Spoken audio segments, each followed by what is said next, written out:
여러분 안녕하세요. 뇌가 즐거워지는 지적 유희 전국민 지식력 향상 프로젝트 모든 건 연구소 올랩의 이영주입니다.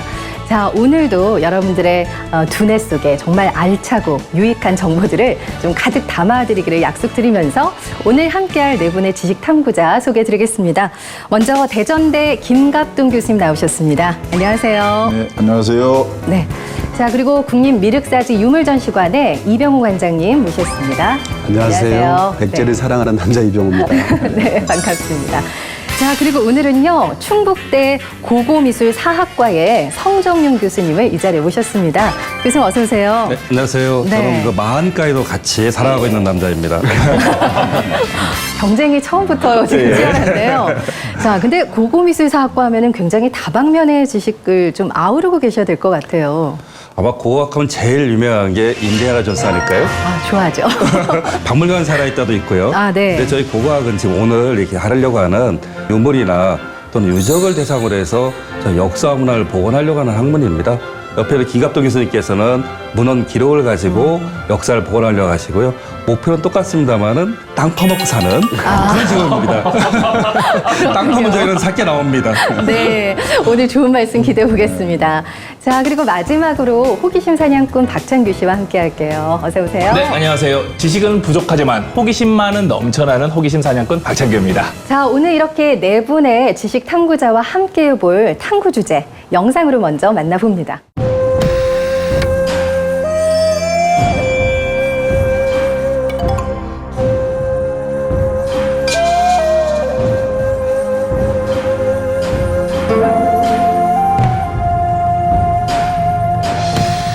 네, 모든 건 연구소 올랩에서는 문화유산 시리즈를 이어가고 있는데요. 지난주에 우리가 무령왕릉을 또 살펴봤잖아요. 정말 대단하지 않았나요? 자, 오늘은 두 번째 시간으로 바로 금동 대향로입니다. 그냥 향로가 아니고 금동 대향로인데 이제 본격적인 이야기에 앞서서요. 금동 대향로에 대해서 브리핑을 우리 박찬규 씨가 준비하셨죠? 그렇습니다. 제가 또 지난주에 국립부여박물관을 다녀와서 진품을 직접 만나봤거든요. 멀리 다녀온 만큼 몰더만 하면 안 되겠구나. 제가 직접 눈으로 확인을 한 만큼 네. 브리핑을 한번 해보겠습니다. 자, 이름 백제 금동 대향로. 백제 시대에 만든 금동으로 만든 커다란 향로입니다. 등급은 국보 제287호. 자, 그리고 나이는 1500살쯤 되고요. 추정입니다. 1450년을 지하에서 살았고요. 그리고 지상에서 25년을 살았습니다. 키 61.8cm, 몸무게 11.85kg, 그리고 발견 장소는 충남 부여군 능산리입니다. 만든 이는 몰라요. 모릅니다. 이상 브리핑을 마치겠습니다. 네. 브리핑 잘해 오셨는데요. 공부도 많이 하시고. 자, 조금 부족한 부분들을 우리 또 전문가 선생님들과 이야기 나눠보도록 하고요. 1500여 년 만에 이렇게 우리 앞에 모습을 드러낸 금동 대향로. 그 모습이 어떤지 참 많이 궁금하기도 한데요. 저희가 누굽니까? 모든 것 연구소 올랩이잖아요. 그래서 저희가 이 자리에 금동 대향로를 가지고 나왔습니다. 네. 가지고 나왔습니다. 네. 근데 진품은 아니고요. 모형인데 좀 보여주실까요? 입장. 일부러 피웠네. 네. 아니 근데 일단 크기가 굉장히 크지 않아요? 60cm가 넘죠. 네. 이게 확실하게 가품이라는 걸 알 수가 있는 게 네. 진품을 어떻게 이렇게 향을 직접 피울 수가 있겠어요. 가품이니까 가능한 거지. 근데 지금 연기가 올라오는 게 구멍이 군데군데 뚫려 있거든요. 근데 위쪽에만 있는 게 아니고 여기저기 다 있네요. 이것도 뭐 구멍이 특별한 총 12개죠. 12개. 그래서 저 몸체 부분에 2열로 5개씩 10개. 그다음에 저 봉황의 가슴에 이렇게 2개. 그렇게 총 12개가 있습니다. 더 자세히 들여다보면 사실 뒤집어 보면 제가 실물을 뒤집어 보면 네. 구멍을 의도적으로 넓힌 걸 알 수 있어요. 사실. 그러니까 처음에는 그냥 10개를 주조를 했지만 사용하다 보니까 구멍을 좀 더 넓힌 필요가 있어서 잘 보이지 않으니까 의도적으로 넓혔던 게 아니라는 생각이 들고요. 그 구멍이 그럼 왜 이렇게 2열로 5개씩 10개를 몸통 그 뚜껑 부분에 했을까? 이 부분에 대해서 한 10년 전에 대전에 있는 중학생들이 실험을 해본 거예요. 중학생들. 네, 그래서 궁극적으로 아래쪽에 있는 5개의 것은 공기를 들어 넣게 하는 거고 위쪽에 있는 것을 품어 나오게 하는 그런 역할을 한다라는 그런 과학적인 결과를 발표해서 저게 학생들이네요. 굉장히 과학적인 네. 원리에 의해서 뚫어졌다라는 것이 밝혀지기도 했습니다. 네. 그러니까 향이 어떻게 나오는지 사실 궁금했잖아요. 네. 그래서 저희가 이 모형이지만 직접 한번 향을 피워본 건데요. 윗부분에서 이렇게 많이 나오는 모습 어떻게 시청자 여러분들도 잘 보이시는지 모르겠어요. 굉장히 화려한데 지금 크게는 위에 뚜껑 부분이 있고 또 아래는 이렇게 받침 부분으로 나뉘어져 있는 것 같이 보이네요. 네, 그렇죠. 뭐 크게 네 부분으로 되어 있다고 설명을 하는데 사실은 이제 제일 아래 용이 있고 그 위에 연꽃 그리고 받침이죠. 뚜껑 부분에는 산악이 표현되어 있고 제일 위에 이제 봉황이 이렇게 날개를 펼치고 있는데요. 사실은 왜 이런 구도가 이루어졌는가를 잘 보면 용이 지금 온몸을 비틀고 용트림을 하고 있어요. 근데 그 용트림이 하는 그 용의 입에서 무엇인가가 품어져 나오는 그 기운에 의해서 지금 활짝 핀 연꽃이 있는 거죠. 그리고 그 위에 지금 어떤 산악세계 혹은 이상향이라고 했던 산악이 있고 제일 위에 봉황이 있는데 이 봉황은 사실은 이 양을 상징해요. 그래서 음의 상징인 용과 이 봉황이 의도적으로 저렇게 대칭을 이루면서 이루고 있습니다.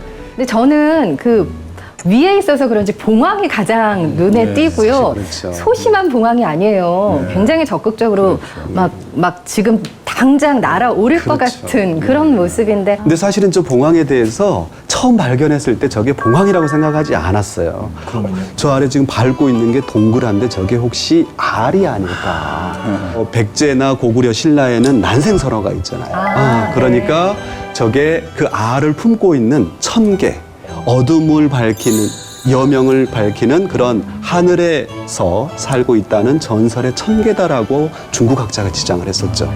그런데 그 이후에 이제 다른 이 중국에서 나오는 어떤 이 무늬 벽돌에 보면 똑같은 저렇게 날개를 활짝 펴고 이렇게 막 비상하는 듯한 모습을 하고 있는 무늬 벽돌이 있는데 거기에 봉황이라고 하는 글자가 발견되기도 했어요. 그래서 이건 천개라고 보다는 역시 봉황이고 이 봉황과 용이 음양의 상징으로서 의도적으로 배치되어 있구나라는 생각을 했을 텐데요. 사실은 지금 우리가 이렇게 보니까 봉황이 제일 눈에 띄지만 이걸 직접 백제 사람들이 사용했을 때 어떤 위치에서 놓고 봤을까를 생각해 보면 역시 아래쪽에서 위쪽을 봤을 거라는 거죠. 조금 더 높은 곳에 놓고 향을 피웠을 가능성. 봉황은 보통 천자를 이렇게 상징하거든요. 그래서 천자가 사는 궁궐을 봉궐이라고 하고 또 천자가 탄 뭐 수레 이런 것은 봉연 또는 봉거 이렇게 얘기를 합니다. 또 옛날에 그 중국의 그 천자가 살던 장안이라는 지역도 봉청이라고 이렇게 얘기를 하거든요. 그래서 저 봉황은 천재 내지 천재의 아들, 그것을 상징한다. 이렇게도 또 볼 수가 있습니다. 조금 내려와 보면 그 첩첩산중처럼 보이잖아요. 봉황이 사는 데가 왜 상상 속의 동물이지 않습니까? 네. 그렇다 보면 아주 이상향의 정말 사람이 살 수 없는 신선이 사는 곳 그런 산 속에 봉황이 싹 퍼져 올라가는 그런 모습을 표현한 거로 볼 수 있겠죠. 네. 그래서 한나라 때 보면 이렇게 박산이라는 이상향의 산이 있다고 합니다. 그 중국 동쪽 바닷가에 산 속에 그러니까 안 보이는 이상향의 곳이죠. 그런 신선 세계 속에서 봉황이 피어오르는 그런 모습으로 볼 수 있지 않을까 싶습니다. 그렇군요. 아래 보니까 꽃잎 같죠? 연꽃을 상징하는 것 같은데 이 진흙 속에서 피어나는 연꽃은 바로 그 불교, 부처님의 가르침 그 자체를 의미하는 것이죠. 중간중간에는 이제 새 혹은 물고기 그리고 이제 신선과 같은 것들이 표현되어 있는데 아무래도 불교적인 세계관이 그것에 있는 게 아닌가 흔히 이렇게 이야기를 합니다. 더 밑으로 내려가면 이 연꽃하고 위에 있는 첩첩산중 그리고 그 위에 있는 봉황까지 전부 다 용이 입으로 다 받치고 있네요. 그렇죠. 이 표현력이 정말 대단하네요. 대단합니다. 근데 일반적으로 그 중국에 있는 향로를 보면은 어쨌든 받치고 이렇게 세워놔야 되잖아요. 그러면 세울 방법이 밑에가 좀 평평하면 제일 편합니다. 그래서 보통은 접시 같은 모양으로 이렇게 만들어서 단순하게 만든 다음에 그걸 세우게 해놨는데 이 향로만큼은 그냥 단순한 걸 거부한 것 같습니다. 역시 이걸 만든 공인의 예술적 감각이 동아시아의 아마 최고의 극치에 올라간 사람이 아닐까.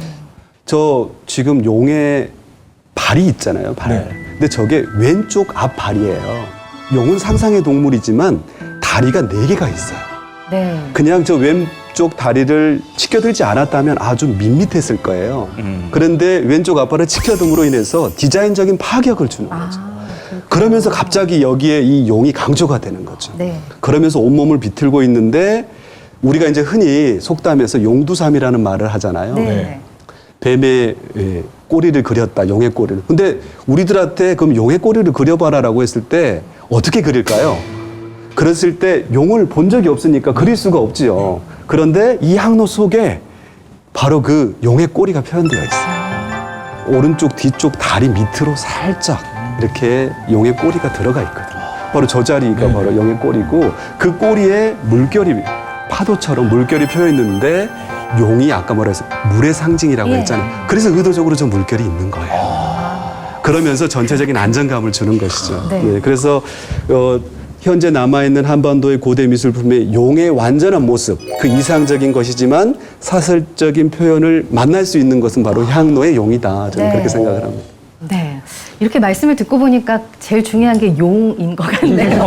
네, 부분에 있는 용. 근데 저희가 하나 좀 간과한 게 있습니다. 네. 그 밑에 저희가 연화세계와 그다음에 신선히 사는 박산 요거를 구분해 주는 게 바로 향로 몸체와 뚜껑 사이에 있는 요 가운데 부분입니다. 거기에 보시면은 구름 무늬가 이렇게 쫙 세워져 있습니다. 그래서 구름의 아래 그리고 구름 위에 사는 신선히 사는 곳 이렇게 가운데를 구분해 주는 여기까지도 집어넣은 거죠.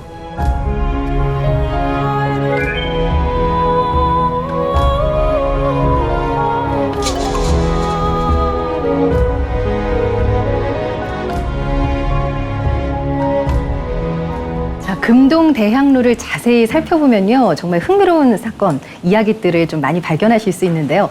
이번에는 저희가 키워드 토크로 좀 준비를 해봤습니다. 첫 번째 키워드 주세요.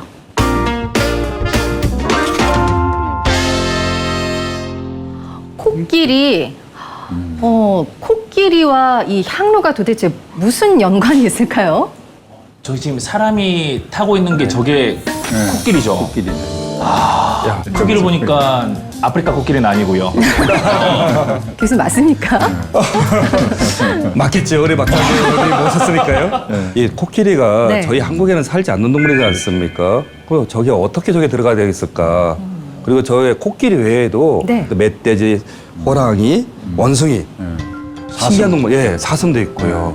이런 여러 가지가 이게 다 표현되어 있는데 네. 물론 상상 속의 동물로만 그릴 수는 없었겠죠. 뭔가 정보가 있었을 텐데 혹시 생각해 본다면은 백제 사람들이 저 중국에 사신을 많이 보냅니다. 여러 나라 사신들이 모였던 그림이 남아 있습니다. 그걸 양 나라에 온 사신들을 그린 그림이라고 해서 양직공도라고 그러는데요. 네. 거기 원래 25개 나라가 와 있었다고 돼 있는데 13개 나라의 그림이 남아 있답니다. 그중에 페르시아에 온 사신도 있고 저 동남아에 있는 랑카스카라는 나라에서 온 사신도 있고요. 그런 사람들이 이렇게 남겨 모이다 보니까 백제도 가서 그런 사람들 교류하고 또 거기에 왔던 동물들 이런 거 보면서 그런 정보가 백제로 유입되었을 가능성 또 한번 생각해 볼 수 있을 것 같아요. 네. 사실은 이 전근대 사회에서 황제나 국왕은 진귀한 동물이나 식물들을 의도적으로 수집했어요. 그건 뭐냐면 전근대 사회에서 황제는 인간 세계의 우두머리일 뿐만 아니라 세계 전체 지상 만물의 황제이기 때문에 네. 진귀한 동물이나 식물을 모으고 그것을 가지고 자랑하고 과시하는 것을 했다는 거죠. 그게 이제 정원이나 원유 공간이라고 할 수 있는데 그런 것을 통해서 자기 이상향의 모습을 투영했던 게 아닌가 이렇게 생각할 수도 있습니다. 근데 김 교수님, 그 백제인들이 뭐 이렇게 그림을 통해서 많은 정보도 수집을 했겠지만 이렇게 직접 좀 교역을 하거나 동남아 국가들이랑 이게- 그러진 않았을까요? 그 이미 뭐 전 시간에 살펴봤듯이 무령왕릉 속에서 나온 부장품 중에도 유리구슬 같은 것은 이게 우리나라에서 나는 게 네. 아니고 중앙아시아나 인도 쪽에서 온 것으로 이제 보거든요.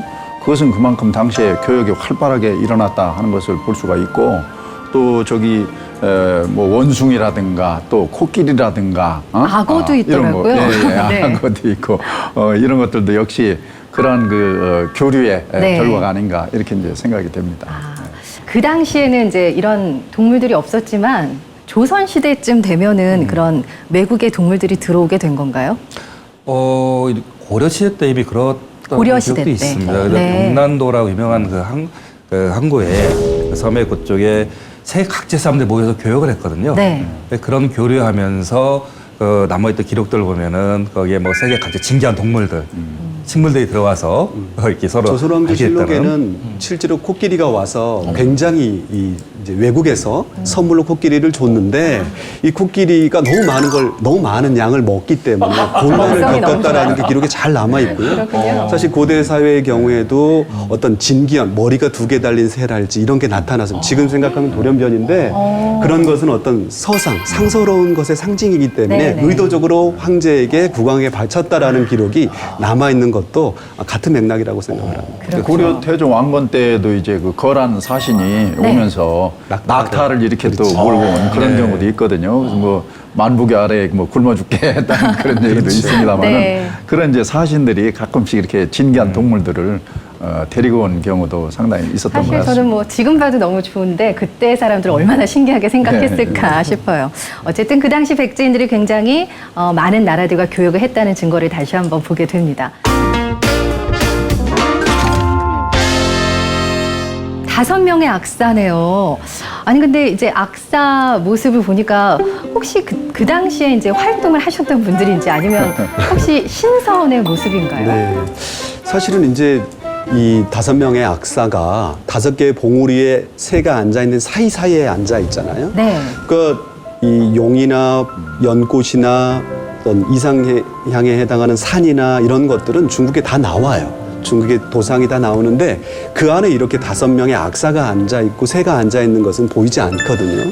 그래서 굉장히 특이한 백제적인 것이 아닌가 이제 보통 이렇게 생각을 하는데 저 5명이 정말 그럼 연주를 했는가 사실은 굉장히 중요한 문제고 특히 고대 음악을 연구하는 사람들에게는 실무로서 남아있는 것이 굉장히 중요한 네. 연구 대상이어서요. 사실은 이제 어느 방송사에서 실제 저 악기들을 복원해보고 그래요? 그리고 국립국악원에서는 연주회를 해보기도 했어요. 네. 네, 그래서 실제 연주가 가능하다라는 것이 어떤 알려졌죠. 악기들이죠? 그러니까 예를 들면 지금 보이는 이 5개가 쭈루룩 있는데요. 북도 있고요. 그다음에 검은고라고 해서 우리가 지금도 연주하는 악기들도 있고요. 배소라고 해서 대나무 관을 이용해서 하는 거랄지. 그다음에 종적이라고 해서 피리와 같은 것도 있고 이런 악기들을 실제로 이제 연주가 가능하다. 네, 역시 이 악기만 봐도 외국에서 들여온 악기들이 좀 있는 것 같아요. 네. 역시 활발한 문화 교류를 했구나 다시 한번 느낍니다. 자, 그렇다면 3번째 마지막 키워드는 뭔가요? 3가지 종교. 이 3가지 종교는 어떤 의미인가요? 예, 뭐 3가지보다도 또 뭐 더 다른 어떤 사상이라든가 이것이 들어있을 수도 있습니다. 이것을 아까 말씀드렸듯이 음과 양으로 이렇게 나눈 거, 5개의 산, 또 5마리의 또 새, 5명의 악사, 이런 것은 음양 오행설 유교에 거기에서 네. 영향을 받은 것이 아닌가 이렇게도 이제 볼 수가 있고. 대개 이제 저 향로가 성왕 내지는 위덕왕대에 제작된 것으로 보는데 네. 그 성왕이라는 말 자체가 불교에서 얘기하는 전륜성왕이라는 데서 따온 말이거든요. 위덕왕도 또 사실은 또 출가 수도하려고 했던 그런 인물이기도 하고 또 연꽃 속에서 연화 화생이라고 해서 새로운 세계가 이렇게 탄생하는 그런 것을 형상화한 이것을 보면 또 불교하고도 밀접한 관련이 있다 하는 것을 볼 수가 있고 몸체 부분에 소위 이제 박산을 이상화했다고 볼 수 있는 그 산이라든가 또는 뭐 신선같이 생긴 사람이라든가 여러 동물들이 같이 뛰어노는 모습이라든가 이런 것은 일종의 그 신선사상, 도교의 영향이라고도 볼 수가 있죠.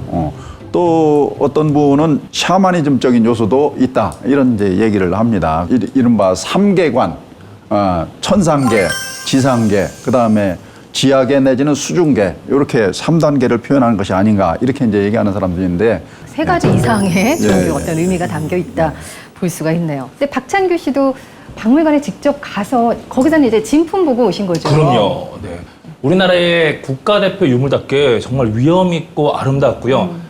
백제 부심이 들 정도로 정말 네. 자랑스러웠습니다. 자, 그러면 어떤 모습일지 궁금한데요. 자, 호기심 사냥꾼 박찬규, 마이클 씨가 함께 부여로 다녀왔습니다. 함께 보시죠.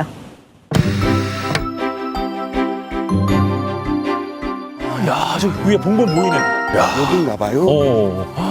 야, 무덤들은 항상 이렇게 위에 있냐? 아, 우리는 모두 매 에피소드 나가면 언덕이나 계단 올라가랬는데 예비 씨가 우리한테 살라는 거 시키는 건가? 계단이야 또. 또 계단. 계단이야. 이리 천적이 계단. 근데 이 무덤이 많네. 하나, 둘, 셋. 아, 저기 뒤에도 7기. 아, 7기가 다 있구나. 지난번에 우리가 갔었던 무령왕릉에 있는 송산리 고분은 예. 거기는 이제 웅진 시대의 왕족들의 그렇죠. 무덤이고, 예. 여기는 그러면 사비 시대. 야, 이제 마이클도 공부를 좀 하고 왔습니다. 맞아요. 부여 시대의 왕들의 무덤인가? 그 왕들만 묻혔나 그럼 뭐? 저 무덤에서 진짜 특별한 사람이 누워 있는데 이 분들은 그 가족인가? 왕과 왕비와 왕족이 다 묻혔겠죠. 저기 저거 중에 바로 성왕의 무덤이 있지 않을까요? 7기 중에 하나는 성왕의 무덤이 아닐까. 부여로 천도한 다음에 제일 먼저 죽어나온 성왕이기 때문에 저 고문군의 가장 큰 처음 묻힌 왕이 바로 성왕이었다고 보는 게 맞지 않을까 싶습니다. 첫 번째 무덤만 찾아도 이게 성왕 무덤이구나 이렇게 할 텐데. 근데 저 7개 중에 어디를 첫 번째 찾을까요? 이 문제는 어디를 찾을까요? 이게 문제입니다. 네. 이게 마이클은 이런 봉분 무덤 봤어요? 이렇게 위에 동그랗게 돼 있는 거? 좀 큰 거 말고 한국에 한국에 맞아. 살면서 그런 조그만 거 봤는데 미국에는? 미국에는 이런 거 없죠. 별로. 그래요? 뭐 미국에서는 뭐 위대한 사람이라도 그냥 땅에 누우고 뭐 특별한 그 틈을 만들어서 거기도 누워가지고. 아, 이제 땅에 전부 다 예. 이렇게 높이 이렇게 쌓지는 않고. 그런 건 별로 없는 거. 근데 좀 신기해요 여기는. 좀 뭐지? 그 차분하는 것 같은 마음인데? 마이클 풍수지리 알아요? 풍수지리? 아니요. 뭐. 그 땅에 있는 기운, 아 예. 에너지. 그런 에너지가 여기 있는 것 같아요. 여기가 좋다고 하더라고요. 진짜 여기가. 좋아요. 진짜 기운이 있는 것 같아요. 옛날에도 무덤을 항상 잘 써야 된다고 했었거든. 아. 여기가 뒤에 보면 산이 쫙 있고 앞에 예. 저쪽으로 이제 백마강이 흐르고 있고 해서 아. 그 기운들이 여기에 다 보인다고. 자, 받아봅시다 기운을. 왕의 기운. 그 기운을 느끼는 거예요 지금? 기운을 느끼고 있어 마이클. 어떻게 해야지 마이클 느껴? 마이클 담아자. 기운. 왕의 기운. 드디어 절타에 갔군요. 말했던 곳이 여기였네. 여기였어요? 오. 근데 오. 아무것도 없는데? 터. 절터. 터? 절이 있는 게 터. 아. 있던 곳. 여기가? 그게 힘들었나 보다. 원래 저희가 계단식 논이었어요. 계단식 논이었고 경작을 했고요. 사실 저도 91년도에 부여에서 1년 반을 근무를 했었습니다. 발견 전에. 예, 부여문화재연구소에서 근무를 했었는데요. 그때 능산리 고봉군을 가서는 봉분이 있으니까 여기다 다 알 수 있고 했는데 저기 갔을 때는 저기 절터가 있을 까 생각을 못했습니다. 그냥 계곡 골짜기였기 때문에 교수님이 발견하셨어야 되는데. 제가 사실 93년도에 네. 그때 제가 바로 그 옆에 동남리 사지를 발굴하고 있었습니다. 그러셨구나. 근데 제가 발굴 끝나고 온 다음에 그 다음 12월 달에 나온 거죠. 아쉬웠습니다. 아, 맞네. 신기하다. 뭐 저 최첨단 기술을 이용해 가지고 이렇게 볼 수 있게 해놨구만. 홀로그램까지는 아니고. 네, 맞습니다. 있고 답도 있고 슉 올라가니까. 탑 있고 뒤에 대웅전 있고. 이야. 큰 절이었네. 큰 사찰. 큰절이었어. 네. 그리고 여기가 이제 절터고 저 옆에 삥 둘러진 성벽도 있네. 저게 예. 나성. 아 저거요? 나성에 가면 편지를 띄우세요. 뚜르뚜르뚜뚜뚜. 나성 LA. 무슨 노래인지 몰라요. 그 나성은 아닌데 나성이 옛날에 LA를 나성이라고 했었거든요. 그럼 그거는 유네스코 거요? 맞아. 이것도 유네스코 문화유산에 지정됐다고 하더라고요. 나성. 그럼 요즘에 만든 벽도 아닌데 옛날 거죠. 근데 이제 이 절터에 네. 여기서 이제 그 발견이 됐다고 하거든요. 여기서 발견됐다고요? 금동 대학로가. 뭐요? 금동 대학로. 향로? 향로 그게. 그 막 냄새 나오는 거? 그게. 어떻게 발견했을까? 어디지? 목탑도 상당히 컸나 보다. 진짜 컸을걸요? 이 터들을 보니까 높이도 상당히 높고 그랬나 네. 보네. 와, 여기 뒤에가 이제 대웅전. 예. 목탑이 이제 대체로 너비가 12m 정도의 사각형이고요. 저건 진짜 실제로 발굴해서 저 심주석 그 심주가 나왔죠. 그래서 분석을 해봤더니 저게 느티나무였다는 게 확인이 됐어요. 그래서 느티나무로 되어 있는 아름들이 심주석을 한 가운데 쭉 세웠죠. 네. 네, 여기는 뭐예요? 여기는 여기네, 여기. 오, 있다. 오! 그 향로다. 있네. 이게 지금 그때 출도 당시의 모습이네. 와, 이 진흙 속에 파묻혀 있던 걸 처음 발견했을 때 얼마나 놀랍고 얼마나 감격스러웠을까. 와, 진짜. 1400년 만에 이제 땅으로 올라오는 금동대학로니까. 네. 야, 그때가. 아이고. 여기 뭐가 있다고 이렇게 팔아가는겨. 부지런히 봐봐요, 마씨. 그려. 자, 아이고. 뭐여, 이게. 뭐 하는겨. 아이고. 뭔 소리요? 무슨 소리요? 뭔 소리? 봐봐. 아이고! 이게 무엇이오? 무엇인가요? 이게 무엇이오? 특별한 건 다 했습니다. 발견했어요, 마씨. 근데 진짜 그럼 어디 있는겨? 진짜로 뭐 어디 있는겨? 무슨 말인지 하나도 모르겠습니다. 사투리는 좀 신기하네.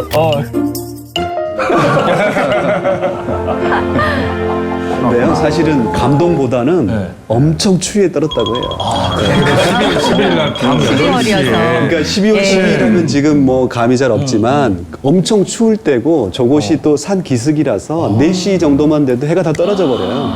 그리고 지금도 저기가 곳간에 있기 때문에 물이 많이 솟는 곳이거든요. 그러다 보니까 그 웅덩이 안에서 스펀지로 그 물을 다 그 얼음, 그 차가운 손으로 그걸 다 떼내고 팠다고 합니다. 근데 성 교수님, 네. 이 금동 대학로를 자칫하면 발견하지 못할 뻔했다면서요. 예, 그렇다고 합니다. 이곳을 조사하게 된 계기가 옆에 있는 능산리 고본군을 찾아온 사람들을 위해서 주차장 부지를 좀 이렇게 확보하려고 했었다 합니다. 그래서 1992년도에 거기를 좀 조사를 했었는데 약간 유물이 나오니까 발굴 신청을 했었다고 그래요. 듣자하니까 뭐 주변에 이렇게 기와 조각이 많이 나와서 네, 좀 네. 이상하다, 다시 조사해 봤으면 좋겠다. 그래서 1993년부터 이 유적에 대해서 본격적으로 발굴을 하게 됐다고 합니다. 아마 처음에 나왔던 것도 참 신기했던 건데요. 발굴이 막 끝나갈 무렵에 어느 한 부분 그 사역의 제일 뒤쪽 부분을 발굴했더니 조그만 반짝거리게 나왔다고 합니다. 오후 4시쯤에. 그래서 그날 아무래도 다른 분들이 볼까봐 좀 조심스럽게 저녁 때 박물관 관장님, 실장님, 학예연구사 이런 분들이 가셔서 5분이 8시 반까지 네. 작업을 해서 그때 이렇게 갖고 박물관으로 들어갔다고 합니다. 세상에. 얼마나 떨렸을까요? 그랬던 것 같습니다. 이거 또 발굴하신 분들도 굉장히 처음에 이런 물건을 본 적이 없었기 때문에 당황도 하고 신기하기도 하고 너무 놀라기도 하고 그랬었다고 합니다. 사비백제와 백제 금동대학로. 오, 보물이 되게 많아. 아니, 유물이. 여기 있는 거는 우리 갔던 데 절터. 네. 거기서 이거 다? 대학로랑 같이 나온 거네. 이야. 그 절터에서 나온 거. 전부 다 항아리하고 이런 것들도 조각조각 해가지고 다 복원을 시켜놨네. 뭐 왜? 내가 제일 좋아하는 동전입니다. 마이클 사랑 동전이 뭐예요? 이야, 근데 이 친구는 뭐야? 개원통보예요. 개원통보? 중국말로는 가이완통바. 이 동전은 당나라가 만든 동전인데 621년부터 만든 동전인데 한국에서 되게 많이 유통이 됐어요. 근데 되게 신기한 게는 개원통보가 후면에서 동국 한자로 써 있으면 엄청 비싼 동전인데 한번 봐도 될까? 야, 역시 동전 전문가. 이야. 근데 우리가 중요한 것은 금동대학로인데, 금동대학로. 네. 거기 잠깐. 오.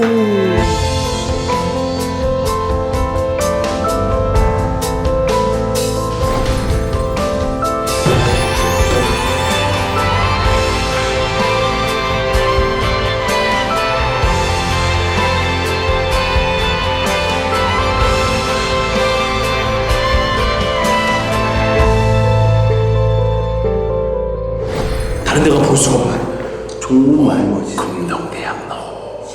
많은 분들이 금동대학로를 보고 놀라고 있습니다. 와, 어때요 보니까? 완전 그리고 진짜 교과서에서 보는 차원이 달라요.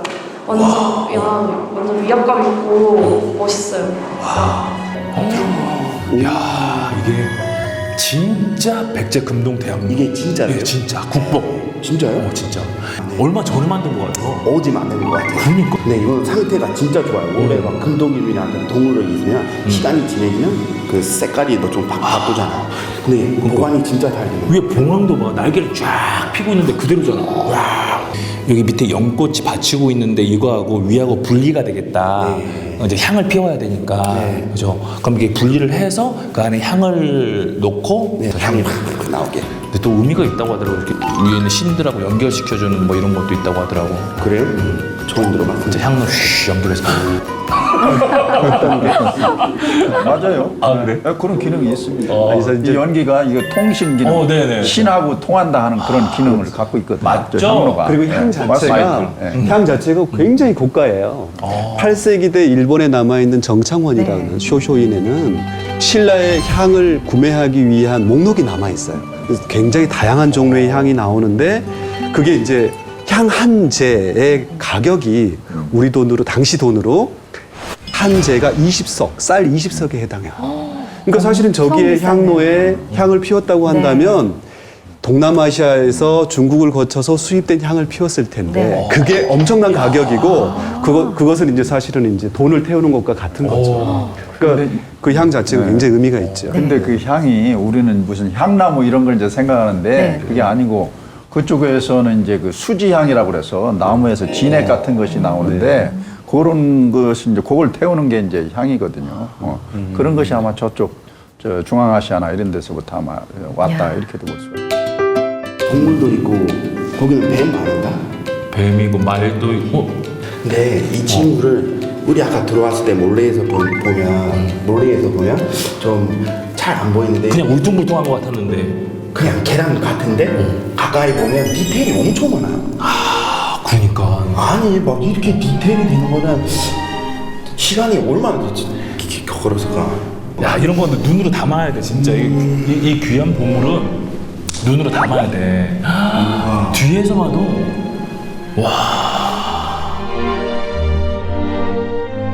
마이클, 직접 금동대학로를 보니까 어때요? 정말 신기해요. 진짜 우리는 백자의 역사를 많이 안 배우는데 여태까지 저번에 갔던 데랑 여기 왔는데 백제의 역사를 많이 배웠으니까 너무 신기해요. 저는 백제의 후손으로서 참 자랑스럽네요. 이 백제 부심. 이거 미국은 그런 거 없지? 아니 뭐 백제 금동대학로가 이제 어두운 공간에서 이렇게 쫙 조명을 받고 있으니까 너무너무 아름답네요. 두 호기심 사냥꾼도 아주 뭐 감탄에 금치 못하시던데요. 진짜 들어가자마자 입이 쫙 벌어지면서 이런 소리가 절로 나오더라고요. 네. 지금 이 가품이 있고 1500년 거의 뒤에 만들어진 모조품이지만 그래도 진품보다는 덜한 것 같아요. 그 세밀함이나 정교함들이. 그렇죠, 그렇죠. 그 전에 어떻게 그렇게 만들 수가 있었을까요? 기술력이 정말 대단했네요. 네네. 예, 보통 옛날에는 이제 백제 그 금속공예라든가 기술력 이런 것은 가야라든가 신라보다 뒤떨어진다고 생각을 했거든요. 이제 그러다가 무령왕릉을 비롯해서 많은 이제 전국 각지에서 백제 금속공예품이 이제 발굴되고 그러면서 백제도 신라 가야 못지않게 아주 세밀하고 정교한 그런 것이 이제 기술력을 갖고 있다 하는 것이 이제 발견이 됐고 특히 이제 금동대학로가 발견되면서는 더욱더 백제의 그 기술력, 공예 기술 이런 것이 빛나게 되었던 것이죠. 금속을 다루는 기법이 상당히 뛰어난데 어떤 기법으로 만든 건가요? 이 금동대학로가 사비시대에 만들어진 걸작품이면 뭐 누구나 알 수 있지 않습니까? 그런데 기본적으로 이건 주조로 만들었던 건데 그 전에 이러한 그런 걸작품이 나오려면 전통이 있어야 돼요. 그런 기술력이 한동안 축적이 되어 있어야 되는데 이 앞선 웅진시대 또 그리고 앞선 한성시대 이미 이러한 기술력을 보유한 물건들이 나오고 있습니다. 유물들이. 이거 사진 보시는 대로 아래에 있는 거는 문영학로에서 나온 그 단용문 환도대입니다. 바로 용이 이렇게 아주 딱 생동하게 표현이 되어 있죠. 그러네요. 그리고 그 위에 있는 거는 그 한성시대 약 5세기 한 초무렵에 만들어진 천안용원리 1호 석강묘에서 나온 똑같은 단용문 환도대도입니다. 용이 이렇게 쭉 그 도상에 표현되는 게 보이지 않습니까? 네. 근데 이미 이렇게 주조하는 기술이 벌써 200년 전에 백제에 들어와 있었던 거죠. 예, 다른 어떤 지역보다도 앞선 기술력을 보여주고 있는 거고요. 그 말개이들을 쭉 누금 기법을 딱 붙여놨습니다. 네. 아주 정말 정교하고 아름답고 그지없습니다. 근데 또 왼쪽 아래 보시면은 이 금판으로 이렇게 둘러갔고요. 손잡이 아랫부분을 장식해놨는데 가운데 보시면 이렇게 두 개를 붙여놨지 않습니까? 네. 자세히 보면 좀 붙인 부분이 조금 엉성하죠. 아.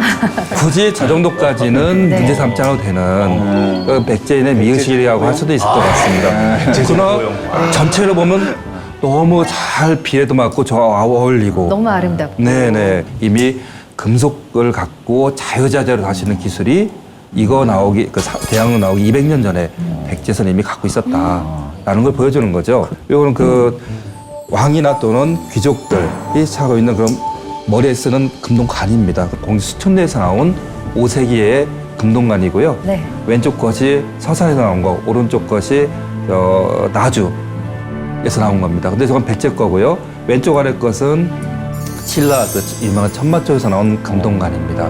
그리고 가운데 있는 게 바로 천마총에 있는 금동관의 관모고요. 오른쪽에 있는 것은 고령에서 나온 대가야의 관모입니다. 세 가지가 비슷하면서 형태 차이가 좀 네, 있죠. 그러네요. 역시 백제께 뭔가 그래도 조형미나 이런 게 역시 저희가 백제 후손인지 몰라도 가장 아름답지 않습니까? 아, 좀 균형이 잡혀 있다 이런 생각이 맞습니다. 들어요. 잘 만든 것 같지만 네. 부분적으로 아쉽고 미스 잘못 만든 게 있어요. 있어요. 네, 그럼요. 예를 들면 아까 제가 구멍을 네. 더 넓히기 위해서 뚫었잖아요. 백제 사람들은 안 보이면 그렇게 했어요. 그러니까 초석을 만들어도 보이는 부분은 잘 다듬지만 안 보이는 부분은 그냥 대충 만드는 게 있어요. 네, 그리고 저 용의 머리에 이렇게 올라오는 게 있는데 그 부분이 이제 연결고리가 있는데 네. 그것도 실패했어요. 그래서 약간 떨어져 있는 게 보여요. 그래서 부분 이렇게 잘못 만든 부분들이 있어서 그런 것을 그대로 사용하는 정도라면 역시 이것은 백제적인 미의식이 아닐까. 저희들이 이제 그렇게 얘기를 하죠. 네, 네. 가끔 그래도 백제스럽다는 얘기도 하긴 합니다. 그렇죠. 그렇죠. 건물 만든 기단을 보면은 네. 이게 돌로 이렇게 쌓았는데 앞에 정말 잘 만들었어요. 근데 이렇게 뒤쪽으로 들어가면서 가려지는 부분은 돌이 갑자기 엉성해지는 그런 걸 백제스럽다라고 하는 거예요. 하면 안 되겠죠. 일본의 유물에서는 네. 기대하기 어려워요. 근데 백제에서는 안 보이는 부분 그렇게 해도 그냥 무방한 거예요. 근데 사실 초석의 경우에 의도적으로 그랬을 가능성도 있는 거예요. 왜냐하면 보이지 않는 부분에 돌이나 벽체가 더 견고하게 결합시키기 위한 의도일 가능성도 있는 거예요. 그러니까 그것을 우리는 백제 사람들은 역시 안 보이는 데는 이렇게 만들어라고 얘기를 하지만 사실은 그게 오히려 지혜와 슬기가 숨어 있을 수도 있다는 그렇죠. 더 생각입니다. 깊은 뜻이 있었는데. 성악과 같은 경우는 탁 짜여져 있고 모든 게 다 그냥 100% 사각형처럼 규격화돼야 규격화되고 그대로 있는 그대로 만들어 이렇게 되어 있는데 백제는 자연스럽게 네. 조금 굳이 꾸미지 않아도 그냥 그래도 되는 건 그냥 그대로 놔두는 조금 이런 소박한 그런 데가 있구만. 미의식의 차이가 좀 있었던 것 같아요. 유연성도 있네요. 아, 표현 유연성이. 좋은 표현이세요. 예.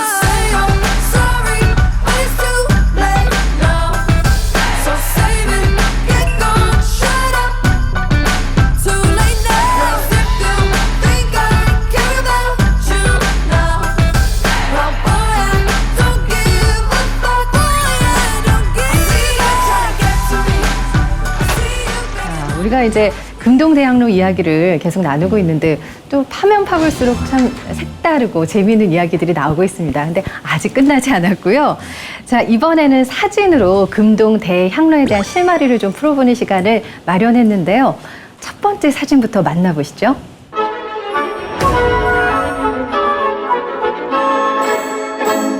이거 어떤 사진이죠? 저거는 제가 보니까 백제 창왕 그 사리 감이네요. 예. 저것은 이제 그 금동대학로가 발견된 그 인근에서 출토된 그런 것인데 저기에는 이제 글자가 쓰여져 있습니다. 특별히 네. 한 20여 자 가까이 되는데 백제 창왕 13개 태세 정해 매형공주 공양사리 이런 이제 글자가 쓰여져 있거든요. 네. 그거는 이제 그 백제 그 창왕의 누이 동생이 발언을 해가지고 사리를 봉안하고 또 절을 지었다 하는 것을 이제 표현해 준 그런 것인데 거기서 이제 중요시 되는 것은 이제 여러 가지 논란이 있습니다만은 도대체 그 창왕은 이제 그 여창이라고 그래서 그 위도광의 살아있을 때 이름이 여창이거든요. 부여창이라고도 하고 이제 여창이라고 하는데 그런 의미고 거기에 이제 또 매형공주라는 말이 있어요. 이 매형공주가 도대체 무슨 뜻이냐? 형이라는 것은 맛이라는 뜻이다. 그래서 누이 동생 중에서 만누이 동생으로 해석하는 첫째. 것이 좋지 않느냐. 그래서 네. 지금은 이제 창왕의 그 만누이 동생이 이렇게 발언을 해서 저런 이제 절을 짓고 그랬다 하는 쪽으로 이제 해석을 하고 있는 것 같습니다. 이 발굴로 인해서 이제 출처가 금동대학로의 출처가 좀 분명해진 거죠. 자, 이렇게 사리감이 발굴된 곳이 무엇을 하던 곳이었나도 우리가 궁금하거든요. 근데 이 살이란 게 바로 부처님의 진사를 얘기하는 겁니다, 원래는. 그러니까 인도에서 부처님 살을 갖고 온 거죠. 그게 절을 만들면 절의 주 제일 고향 우리가 그 대상이 부처님 아니겠습니까? 부처님의 몸 그 자체를 갖다가 넣어놓은 곳. 근데 그게 바로 탑입니다. 고대에서 절의 가장 핵심은 바로 탑인데요. 사리감은 부처님의 사리를 넣어놓은. 그리고 어디에 넣어놓냐면 탑을 만들 때 기초 부분에 침수석 부분에 거기에 사리를 안치하는 겁니다.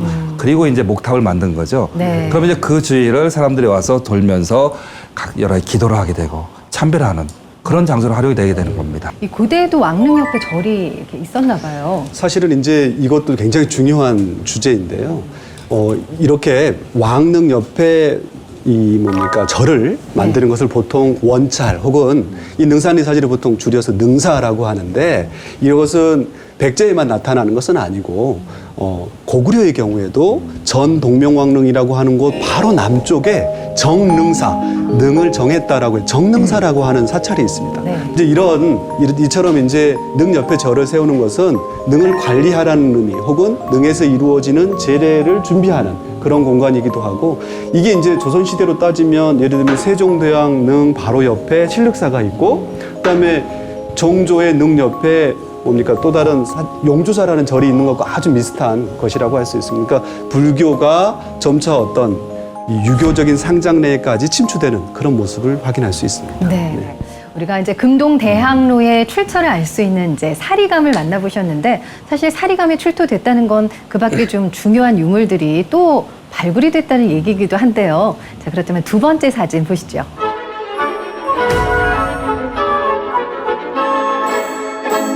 이건 뭐죠?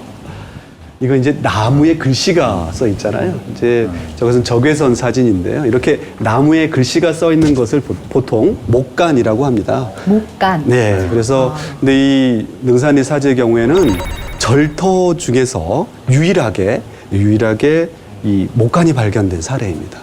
근데 자그마치 한 40여 점 정도가 나왔습니다. 많이 나왔네요. 원래 목간이라는 것은 원래는 이제 종이가 발명되기 전에 쓰여지던 그런 것이거든요. 네. 그래서 중국에서는 특별히 이제 대나무가 많기 때문에 대나무에 이제 글씨를 써가지고 무슨 경전을 베낀다든가 또는 또 때로는 이제 황제가 어디 뭐 지방에 명령을 내리고 그럴 때 그 주간에다 썼거든요. 대나무로 만들었기 때문에 이제 주간이라고 특별히 했거든요. 네. 그러다가 이제 나중에 종이가 발명되면서는 종이가 그 대신 그런 역할을 하고 목간은 나무로 만든 저런 것은 간단한 글을 쓰는데 사용되고 그랬던 것이죠. 사실은 이제 우리나라의 목간 연구가 90년대 후반부터 시작이 됐는데 현재 한 200여 점밖에 나오질 않아요. 네. 근데 대체로 도성이나 그다음에 이런 관청 그리고 절터 정도 그리고 성곽 이런 곳에서 어떤 행위가 이루어진 곳에서만 있는데 가장 많은 용도는 꼬리표예요. 그러니까 당시에 나무에다 글씨를 쓴 건 아니고 중요한 행정 문서나 이런 것은 종이나 네. 비단에 썼을 걸로 생각을 해요. 하지만 내가 누구에게 어떤 물건을 보낸다라고 했던 증표를 쓸 때는 꼬리표에 이렇게 나무에 글씨를 써서 꼬리표에 매달아서 준 거죠. 근데 그게 우연한 기회에 썩지 않고 지금까지 남겨 있었던 거예요. 근데 지금 보고 계시는 저 사진의 경우에는 네 면에 이렇게 글씨가 써 있어요. 네. 근데 이게 특징이에요. 근데 이 목간이 아까 능사에서는 40여 점이 출토됐다고 하셨는데 좀 굉장히- 재미있는 내용이 네. 담긴 것도 재밌는 많죠. 게 이제 있는데 얼마 전에 이제 석가탄신일이었는데 그것과 관련된 흥미로운 목간이 하나 있습니다. 어떤 거냐면 4월 7일 보희사 스님의 이름 두 사람 이게 이제 앞면에 써 있고 뒷면에는 송염일석. 이게 뭔 얘기냐면 4월 7일 날 보이사라는 절에서 두 명의 승려가 능산이 사지에 뭘 보냈어요. 근데 그 꼬리표인데 뒷면에는 받은 사람이 다른 글씨로 뭐라고 썼냐면 송염일석. 소금 한 섬을 받았다. 이게 있는 거예요. 근데 이걸 이제 왜 중요하냐면 네. 4월 7일이 어떤 날이냐. 그건 바로 그 다음 날인 4월 초파일에 이루어지는 석가탄신일에 이루어지는 어떤 의례 그게 쓰기 위한 목간이다. 이게 이제 보여지기도 했습니다. 당시에 어떤 이 사회 그리고 이 사원에서 이루어지는 구체적인 행정행위나 생활 모습을 복원하는 네. 굉장히 결정적인 증거 자료를 제공해주고 있다 이렇게 네. 얘기할 수 있습니다. 사실 우리는 이런 유물만 봐도 신기하다 이러는데 거기에 담긴 글자와 그 의미들을 또 해석해내는 분들을 보면 굉장히 놀라워요. 그렇죠? 네. 자, 목간을 통해서 능산리 사지의 실체에 조금 더 다가선 그런 느낌이 드는데요. 사진으로 탐구하기 마지막 사진 함께 보실까요?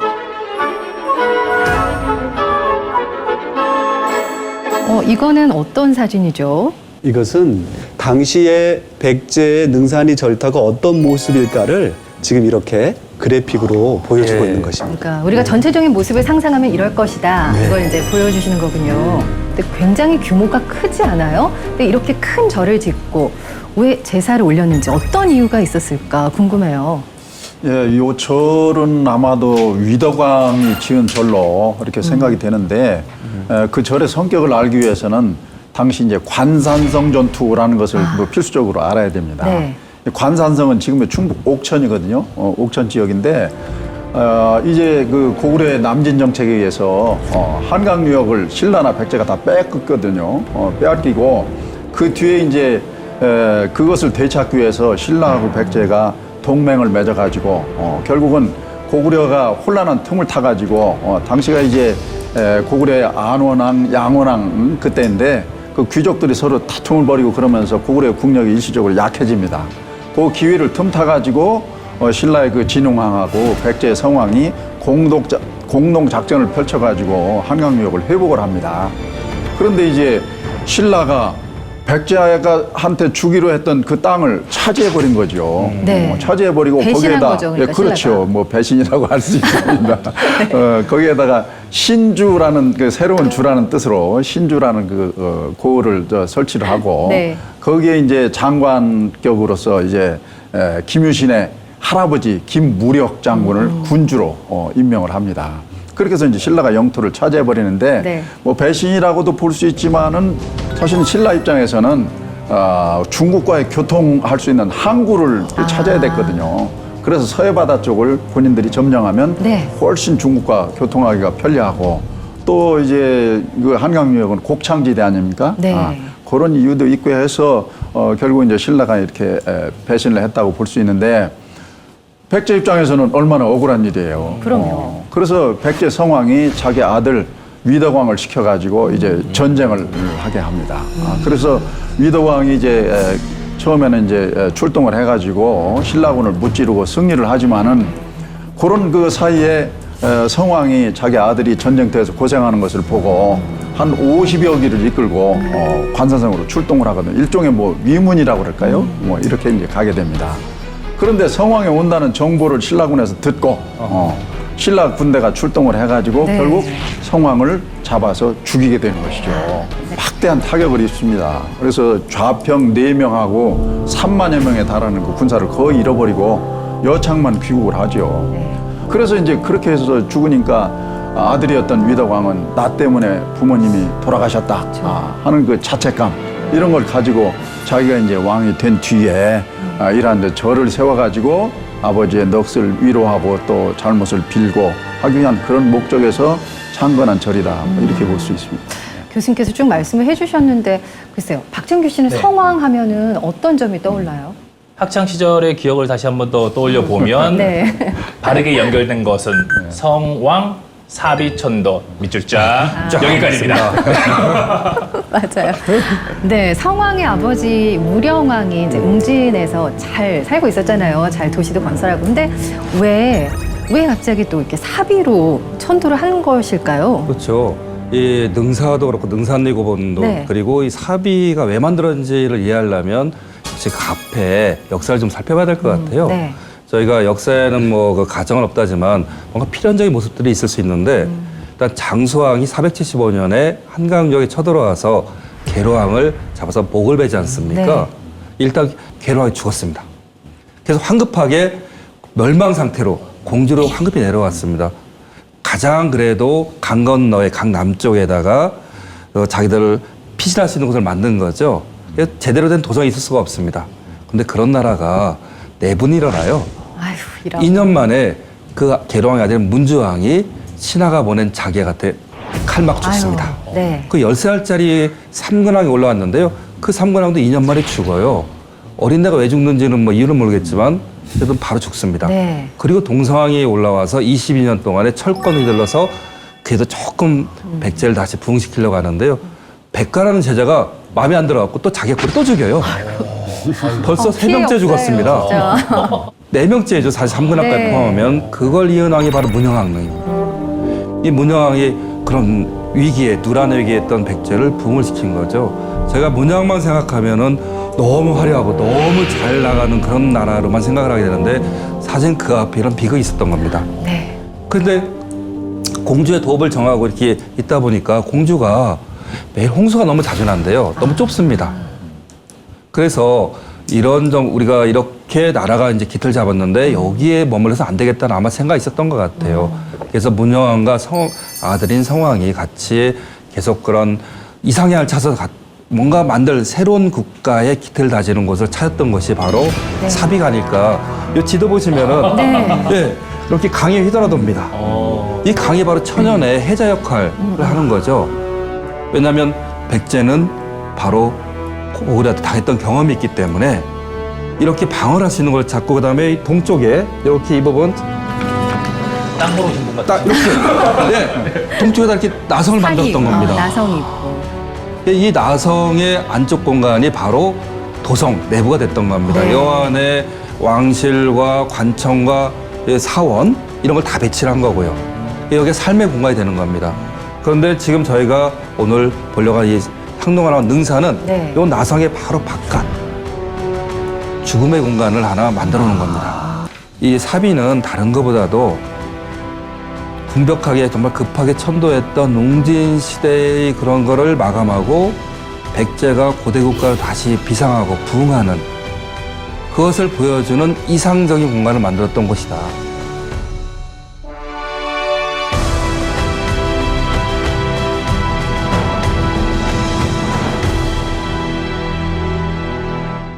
사진 보니까 굉장히 이제 천의 요새이기도 하고 이제 잘 닦여졌다는 느낌이 들어요. 그러니까 계획 도시였던 거죠. 네, 맞습니다. 이 사비는 다른 어떤 곳보다도 처음부터 도시 개발 다 꺼놓고서 옮긴 거죠. 그냥 네. 갑자기 그 공주처럼 웅진처럼 그냥 급하게 옮긴 데가 아니라 아예 도시 구조를 다 만들어 놓고 갔다고 보니까 저희 요즘 만드는 새도시 있죠, 신도시. 네. 세종시라고 생각하면 되겠습니다. 세종시. 네. 세종시. 아. 처음부터 도시 기반을 어느 정도 갖춰놓은 다음에 그 다음에 이제 왕실과 그 같은 귀족들 그리고 도성민들이 옮겨온 겁니다. 네. 사실은 이제 우리가 세종시 어떤 촌도 논의, 네. 오늘날의 수도인가 이 논의에서도 잘 드러난 것처럼 수도를 옮기다는 굉장히 어려운 일이에요. 신라의 경우에는 통일 이후에 경주에 있던 수도를 대구, 달구벌로 옮기려다가 결국 실패를 해요. 그만큼 어떤 기존 구세력의 어떤 반동적인 것은 네. 예나 지금이나 비슷합니다. 네. 근데 결국엔 성왕이 사비로 옮길 수 있었던 바탕은 이미 문영왕대에 닦아놓았던 어떤 정치, 경제, 사회적인 어떤 토대가 있었기 때문이다.